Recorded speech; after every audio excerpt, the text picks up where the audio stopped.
Byronn Bain is a playwright, author, professor, lecturer, actor. You just do it all. I'm trying to catch up with all the giants that I'm surrounded by here at the National Black Theater. Yes, all the we are, here. and we are here at the National Black Theater for his production of Lockdown. Lyrics from Lockdown. Lyrics from Lockdown. Thank you. And I saw the production last Sunday.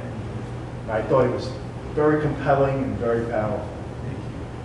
And for me, it's a story of driving while black that turns into a whole other thing. And for those of you who don't know what that's about, if you don't, you never want to know. Come see the show. Yes, come see the show. But since this is based on something that actually happened to you. That's right. Yes.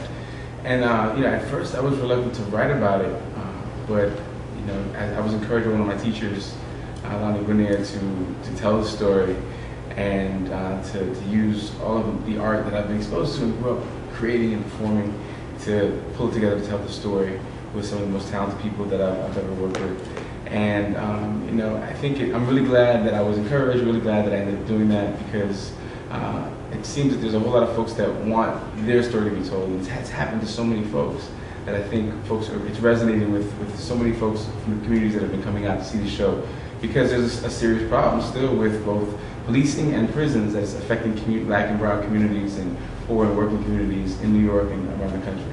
These one-man shows to me are very difficult because you have to lend so much of yourself to the audience. I saw some really amazing artists do one-man shows over the years, and I'm sure was influenced, inspired by all of them, from Ruben Santiago Hudson to John Leguizamo to Sarah Jones and Anna Deavere Smith. I had a chance to work with many of these folks and to see their work. So coming out of the New York Poets Cafe, that whole culture was a big part of my, I think, journey from downtown to uptown to being here in Harlem to the National Black Theater. And so I think I was just fortunate enough to sort of be exposed to all of that and then to sort of take pieces of it and bring it into my own story. My father was a calypsonian, which is told in the story. He won his way from Trinidad singing calypso music to the Apollo Theater right here on 125th Street in Harlem.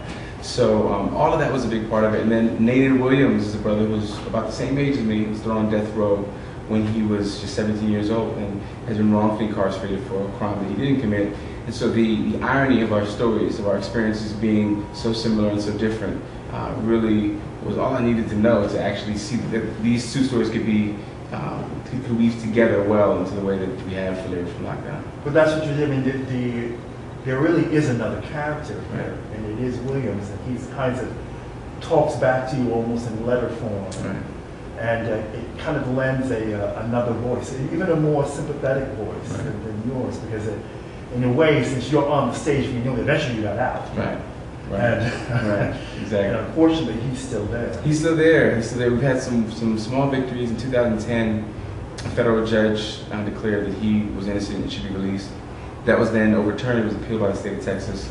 But there's been some back and forth, and we are still fighting and still optimistic that we can use this show as a platform to raise awareness about his case and hopefully ultimately to bring him home. We've also linked up with the Correctional Association of New York, which is the oldest nonprofit which monitors conditions in prisons throughout New York State.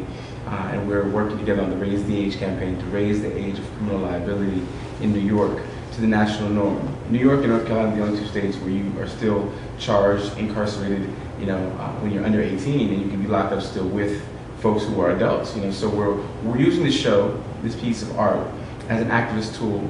And every season at the National Black Theater, the National Black Theater brings in at least one piece which sort of moves forward its activist agenda. And so this is the piece for this season that is doing that with the Correctional Association, with the Center for New Leadership, Honorable Solutions, which is a nonprofit in Brooklyn, the only think tank of its kind in Central Brooklyn, which is founded and run by formerly incarcerated professionals.